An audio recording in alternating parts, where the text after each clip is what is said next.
जय श्री कृष्णा, राधे राधे। कैसे हैं आप सब? आई होप आप लोग बहुत अच्छे होंगे और आप सभी का वेलकम है मेरे ब्लॉग में। तो बस सुबह का टाइम है, भगवान जी को प्रणाम करके धरती माता को प्रणाम किया, उसके बाद लग गई करके काम करने में। तो क्या होता है, अभी सर्दियों के दिन चल रहे हैं। सर्दियों में स्पेशली ऐसा हो जाता है कि सुबह सुबह उठने का मन नहीं करता है। ऐसे लगता है कि थोड़ी देर और सो लूँ, ऐसे वाला आता ही है, हर किसी के मन में ऐसा ख्याल आता है। लेकिन अगर आपने अपनी लाइफ को एक गोल पे रखा हुआ है या फिर आप अपनी लाइफ से कुछ चाहते हो, तो वहाँ पर आपको है ना बिल्कुल भी आलस नहीं आएगा कि उठने का, कि मैं थोड़ी देर और सो लूँ। आपको है ना आपका जो लक्ष्य है वो दिखेगा कि मुझे बस ये चीज़ मुझे चाहिए, या फिर मैं मतलब कुछ भी चाहिए हो सकता है। ज़रूरी नहीं है कि इंसान मतलब सुबह उठ रहा है तो कि मतलब कुछ हासिल करने के लिए उठ रहा है। नहीं, वो अपनी हेल्थ के लिए भी उठ सकता है। उसको सुबह सुबह हो सकता है कि एक्सरसाइज करना चाहता हो, या फिर वो चाहता हो कि मैं एक रूटीन में रहूं। मतलब बहुत सारे रीजन हो सकते हैं उठने के लिए। और ना उठना अगर चाहो ना, तो हज़ारों बहाना है कि मेरी बॉडी काम नहीं कर रही, या फिर मैं रात को लेट तक सो पाया हूँ। मतलब बहुत सारे एक्सक्यूजेस हो सकते हैं। अगर आप चाहो तो क्या नहीं कर सकते हो। इसलिए ना सुबह थोड़ा सा अपने आप बॉडी को आलस से हटा के और सुबह की शुरुआत एक पॉजिटिविटी के साथ करोगे ना, लाइफ बदलते देर नहीं लगेगी। हम अपनी लाइफ को खुद ही बनाते हैं, खुद ही बिगाड़ते हैं, हमारे हाथ में होता है। कुछ चीज़ें ऐसी होती हैं जो कि हम करने के बाद भी हमको नहीं मिलता उसका रिजल्ट, वो एक अलग बात होती है। लेकिन हम मेहनत ना करें, ये तो हमारी लिए नाइंसाफ़ी वाली बात होगी। तो इसलिए मेहनत करें। देखो, फल मिलेगा कि नहीं मिलेगा, ये अगर हम सोच के करते हैं ना कि हमें मिलेगा ही मिलेगा, देखो मिलता है। कभी कोई चीज़ें होती बहुत जल्दी मिल जाती है, कभी कभार उनमें थोड़ा सा टाइम लगता है। तो इसलिए है ना, अपना कर्म करते रहें। जब हम अपना कर्म करते हैं तो रिजल्ट बहुत शानदार मिलता है। ज़रूरी नहीं है बहुत जल्दी भी मिल जाए, बहुत लेट भी मिल सकता है।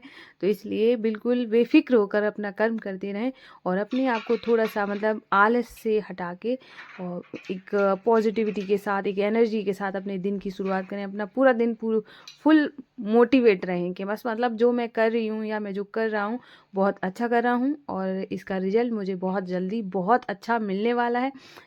इस आशा के साथ हम अगर अपना दिन शुरुआत करते हैं या अपने दिन को पूरा दिन बिताते हैं, तो बहुत मतलब माइंड भी बहुत अच्छा रहता है, रिलैक्स रहता है, और सारा दिन हम बहुत हैप्पी फील करते हैं। और ऐसे ही हर इंसान को करना चाहिए, क्योंकि पता नहीं रहता ना कि आपकी लाइफ है कितनी, कितनी नहीं है, कितनी नहीं। अगर पूरी, जैसे मान के चलो आपकी सोच रहे हो आपने, आप 24 घंटे का आपने देखा होगा कि अगर आप आज, जैसे कि आज संडे है और अगर दूसरे दिन मंडे है, तो वो टाइम ज़्यादा नहीं लगता है आप उसको जाने में। आप थोड़ा पूरा दिन कब और इतने छोटे दिन हैं उसमें अगर सोच के देखो, तो बिल्कुल भी टाइम नहीं लगता है कि एक दिन 24 घंटे बीतने में। तो ऐसे करके साल 2 साल ऐसे चलती चली जाएंगी और हम कुछ भी नहीं कर पाएंगे। तो अभी जैसे आज से ही स्टार्ट करो कि मैं आलस नहीं दिखाऊंगी, मैं अपने लिए स्टैंड लूँगी, अपने हेल्थ को सुधारूंगी। तो थोड़ा सा एक्सरसाइज करें और अच्छी सी हेल्दी डाइट लें। और जितना अच्छा, अभी जैसे सर्दियां हैं, चीनी अवॉइड करें, गुड़ को खाएं। गुड़ अच्छा होता है, गर्म होता है। अगर हम अपनी देखभाल करते हैं तो एक अलग जैसे हम अगर अच्छे दिख रहे हैं या हमारी बॉडी अच्छी दिख रही है या हमें एक्टिव फील हो रहे हैं, तो अपने अंदर एक कॉन्फिडेंस आता है। तो देखो, सब चीज़ें बैलेंस हो सकती हैं एक आपके आलस छोड़ने से। इसलिए अपने आलस को बाय बाय करें और बहुत अच्छे से अपनी लाइफ को एंजॉय करें। तो अभी मैंने जैसे कि सुबह का जो मेरा काम होता है वो सब हो गया है। फिर मैंने अपने माधु वासु को आज है ना स्नान नहीं कराया, क्योंकि है ना मुझे तो सुबह में थोड़ा सा ठंडी, अब जैसे ही मौसम चेंज हो रहा है तो मौसम के अकॉर्डिंग ही हम अपने लड्डू गोपाल जी की सेवा करते हैं। जैसे कभी ज़्यादा सर्दी होती है तो 1-2 दिन स्किप भी हो जाता है। ये मैं हर सर्दी में करती हूँ। जैसे मैं निष्ठू का ख्याल रखती हूँ, उसको भी 1-2 दिन ऐसे गैप करके नहलाती हूँ, वैसे करके माधु वासु के भी साथ सेम ही रहता है। तो माधु वासु को आज मैंने स्नान नहीं कराया था, सिर्फ ऐसे ही हैंकी गीला करके उनका हाथ मुंह पोंछ दिया। उसके बाद उनको दूसरे कपड़े मतलब चेंज कर दिए थे। तो माधु वासु को आज मैंने ऐसे, और वो वैसे ही इतने सुंदर हैं कि उनको ना भी स्नान कराओ तब भी वो इतने ही प्यारे लगते हैं। क्योंकि है ना, वो होता है नहाने से थोड़ी ना सुंदरता आती है। वो इतना क्यूट से बाबू है मेरे। तो वो तो वैसे भी सुंदर ही लगेंगे। तो मैंने इसके बाद है ना उनकी आरती करी। और आज है ना जैसे कि मैंने चने बॉईल करने के लिए रख दिए हैं, क्योंकि आज मैं निष्ठू को लंच में चने देने वाली हूँ। तो उसके बाद है ना पूजा पाठ हो गया था, तो फिर मैंने अभी दे दिया है माधु अशु को दूध। और यहाँ पर जब चने भी बॉईल हो चुके थे, और तो मैंने अब मैं चने को फ्राई कर लूँगी, मतलब सब्जी बना लूँगी, तो बिना प्याज लहसुन वाली। तो जैसे बहुत सारे घरों में ऐसा हो जाता है, मतलब ज़्यादातर मेरे घर में भी सेम ऐसे ही होता है, सबके घर की बात कर रही हूँ, कि प्याज लहसुन का भी खाना बनता है और ये भी बनता है। तो बैलेंस कैसे कैसे कैसे कर सकते हैं, तो जैसे कि चने बॉईल करें, तो आप थोड़े, मतलब जितने आपको बिना प्याज के करने हैं उसके थोड़े से निकाल लीजिए, बाकी प्याज वाले कर दीजिए। तो ऐसे करके ही बैलेंस हो पाता है। अब मान के चलो कि अब चने बने हैं, तो आपने निकाले ही नहीं है, फिर आप अलग से बना रहे हो, तो इससे अच्छा है ना कुछ चीज़ें ऐसी होती है जिसको हम निकाल सकते हैं। जैसे कि चने की सब्ज़ी बन रही है तो चने निकाल सकते हैं, छोले की बन रही है छोले निकाल लो, मठे के आलू तो ऑलरेडी ऐसे ही होते हैं, कढ़ी हो जाती है। अगर हम देखेंगे ना तो बहुत सारी सब्जियां आपको आसपास दिखेंगी। अभी जैसे पालक आ रही है, बथुआ है, बथुए का रायता हो गया, मेथी की सब्जी हो गई, या मेथी की पूड़ियाँ हो गई, जितनी सारी अब चीज़ें होती हैं ना हमारे आसपास हैं। अब अगर हम चाहें तो बहुत जल्दी भोग बन भी सकता है। तो मैंने आज सोचा है कि चने की, ये मैंने कल ही सोच लिया। जैसे कि आपको पता है मैं एक दिन पहले ही डिसाइड कर लेती हूँ कि सुबह में निष्ठू क्या खाएगी और माधु वाशु क्या खाएंगे। तो जो निष्ठू खाती है वही माधु वाशु खाते हैं सुबह में, क्योंकि सुबह सुबह दोनों का ब्रेकफास्ट सेम ही रहता है। तो यहाँ पर है ना अभी मैंने पूड़ियाँ बनाऊंगी, क्योंकि मुझे लगा कि चने की सब्ज़ी के साथ है ना गर्मा गर्म पूड़ियाँ ज़्यादा अच्छी रहेंगी, और यही निष्ठू भी लेके चली जाएगी और माधु वाशु भी खा लेंगे। तो सुबह सुबह मैं इतना जल्दी जल्दी सारे काम कर लेती हूँ। बस थोड़ा सा रिकॉर्डिंग में ज़्यादा थोड़ा टाइम चला जाता है, क्योंकि शॉर्ट और लॉन्ग दोनों ही शूट करती हूँ, तो इस वजह से मतलब सुबह का जो टाइम बहुत रहता है बहुत ज़्यादा हेक्टिक हो जाता है। लेकिन कोई नहीं, मैं अब बहुत सेटिस्फाइड रहती हूँ काम करने से। तो यहाँ पे मैंने ना पूड़ियाँ अभी बनाऊंगी, और सर्दियों में थोड़ा सा गरम गरम पूड़ी अच्छी लगती है खाने में।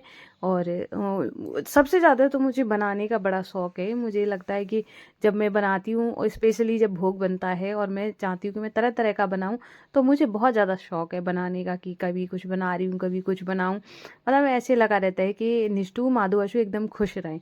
और जब ऐसे जैसे क्या होता है कि जब मैं कोई चीज़ बनाती हूँ, तो मैं जैसे मैंने कुछ भी बनाया और मैंने भोग लगाया, उसके बाद है ना मैं जब निष्ठू का रिएक्शन देख लेती हूँ कि वो उस चीज़ को बहुत पसंद कर रही है, बहुत अच्छे से, मतलब कि बहुत अच्छा बना है बहुत अच्छा ना, तो मुझे लगता है कि हाँ इनडायरेक्टली वो मतलब वही उनको भी पसंद आया होगा, कि आखिर भगवान बच्चे में भी भगवान ही होते हैं।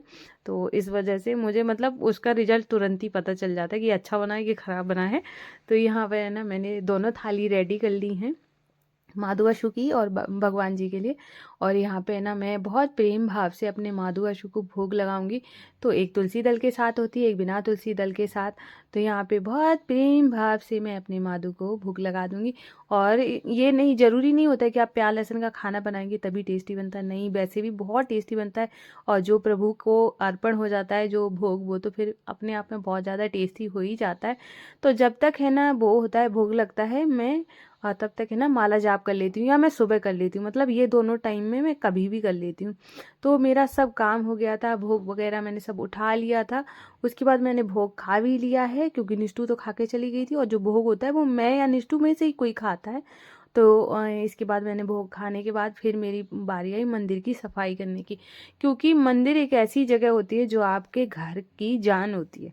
अब जैसे ना कि इंसान होता है उसके अंदर एक दिल होता है, उसी तरह घर के अंदर एक मंदिर है, तो मंदिर एक घर का दिल ही मान लीजिए, मान के लीजिए है। तो वो उसकी सफाई रहना बहुत ज़्यादा ज़रूरी है।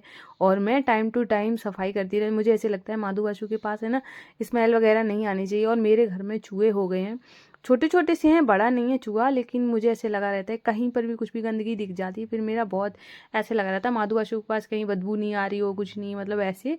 तो मैं सफाई का बहुत ज़्यादा ध्यान रखती हूँ। जितना मैं सफाई का ध्यान रखती हूँ उतना ही चूहा मेरे पीछे पड़ गए हैं। तो उनको ऐसे लगा रहता है कि मैं फ्री बैठी हूँ तो बस मैं गंदगी करूँ और ये सफाई में लग जाए। तो चूहा भी वही पीछे ही पड़े हुए हैं। तो मैंने यहाँ पे ना सब भगवान जी को, और है ना जब भी सफाई करती हूँ ना, तो मैं ज़्यादातर जो मैं मंदिर की सफाई करती हूँ तो वो मैं दोपहर के टाइम करती हूँ। ऐसे क्या होता है कि जब सुबह के टाइम में अगर मैं करने बैठ जाऊँगी तो निष्ठू का स्कूल भी रहता है, फिर माधु आशु भी लेट तक बैठे रहेंगे, या फिर मुझे कभी सुबह करनी भी होती है ना, तो फिर मैं क्या करती हूँ, जैसे संडे वाले दिन किया और स्कूल नहीं उसको भेजना है, या कोई छुट्टी वाला दिन पड़ गया, तो सबसे पहले ना मैं माधु आशु को जगाने के बाद उनको ना कुछ खिला पिला देती हूँ, फिर मैं सफाई में लगती हूँ। मतलब मेरा मेन जो रहता है, पूजा से ज़्यादा मुझे लगता है कि माधु आशु कुछ खा लें। तो एक होता है ना कि बच्चे ने खा लिया अब तो चलो ठीक है, अब सारे काम हो ही जाएंगे, ऐसे वाला थिंक आ जाती है। तो यहाँ पर है ना, मैंने अभी जो मंदिर में पहले तो मैंने कपड़ा नहीं बिछाया हुआ था, अब जैसे सर्दी आ गई है तो सर्दी के हिसाब से हम मंदिर को थोड़ा सा चेंज करते हैं या फिर डेकोरेट करते हैं, क्योंकि सर्दियों का अलग रहता है। तो मैंने मंदिर में ना जो वो बिछा दिया है, आसन बिछा दिया है डबल करके, जो मोटा हो गया अच्छा खासा, वो वैसे भी मोटा है। तो उसमें ही मैंने भगवान जी को विराजमान कर दिए। सारे भगवान जी को मैं चुनरी उड़ा दूंगी, और क्योंकि है ना अब ऐसे ही डायरेक्ट ऐसे ही बैठा रखे थे, तो अब तो ठंडी आ गई है तो ऐसे नहीं बिठा सकती हूँ, तो फिर मैंने यार यहाँ पे बिछा के तब मतलब उनको विराजमान किया सभी भगवान जी को। और सारे भगवान जी थे उनको है ना मैंने गर्म पानी करके फिर गीले तौलिए से उनको अच्छे से पोंछ दिया था, और जिनको स्नान कराना था उनको स्नान करा दिया था। पर माधु आशु को मेरा मन नहीं किया कराने का, मैंने सोचा कि अब है ना, तो सुबह में किया कराया नहीं था ठंड की वजह से, अब क्या कराना दोपहर में, तो मैंने उनको नहीं कराया था। बाकी जो मेरे पास जितने भी बिगड़े हैं उनको सबको मैंने स्नान कराया, और माधु आशु की चौकी, बड़ी वाली चौकी पर इस बार विराजमान कर दिया है, क्योंकि है ना नीचे जो पहले वाला जो पटा था वहाँ से नीचे नीचे नीचे ना चूहा, छोटा सा चूहा बैठ जाता था आके, तो अभी है ना दिखाई देगा, इस वजह से मैंने इसको ऊंची चौकी पे उनको विराजमान किया है, जिसे ऊपर बैठे रहे और मुझे सब दिखे चूहा कहाँ आ रहा है और कहाँ जा रहा है। तो मैंने ना माधु आशु को फिर विराजमान कर दिया था और थोड़ा सा मैंने ग्रीनरी का भी ध्यान रखा, तो थोड़े से मतलब पॉट वगैरह भी रख दिए साइड में, और अच्छा लग रहा था। और यहाँ पे देख सकते हैं, और अभी ना जैसे मेरा ऐसे ही रहता है, 5-6 दिन में मैं मंदिर को साफ़ कर लेती हूँ, और तो अच्छा भी लगता है और साफ़ भी रहता है, और रखना भी चाहिए। और यहाँ पे है ना मैंने सब पूरे मंदिर के नीचे वगैरह सब जगह मैंने अच्छे से सफाई कर दी थी, सारे डिब्बे वगैरह, उनके भोग का सामान सब कुछ अच्छे से अरेंज करने के बाद फिर मैंने यहाँ पे दिया भी जला दिया है, जिससे कि बहुत अच्छी सी खुशबू आए। तो अभी है ना पूरा मंदिर अच्छे से साफ हो गया है, देखने में कितना अच्छा लग रहा है। साफ घर हो या मंदिर हो, सब अच्छा ही लगता है। और जहाँ पर मेरे ठाकुर जी विराजमान है वो तो फिर एक अलग ही जगह है, तो यहाँ का साफ होना तो मेरे लिए बहुत ज़्यादा ज़रूरी है। और अभी आप देख सकते हैं कितना अच्छा लग रहा है। और आज का ब्लॉग ना आप लोग बताना कि आपको कैसा लगा है। अगर पसंद आया हो तो प्लीज़ वीडियो को लाइक करना। और पता है मैंने भोले बाबा को भी है ना उनके नीचे ना ब्लैंकेट बिछा दिया है, जिससे कि ना वो भी बहुत अच्छे से बैठे रहें। और आज का ब्लॉग ना मैं एंड करी हूँ। अगर आपको पसंद आया हो तो प्लीज़ वीडियो को लाइक करना, और अगर आप लोग न्यू हो तो चैनल को भी सब्सक्राइब करिएगा। मैं फिर मिलती हूँ। राधे राधे, जय श्री कृष्णा।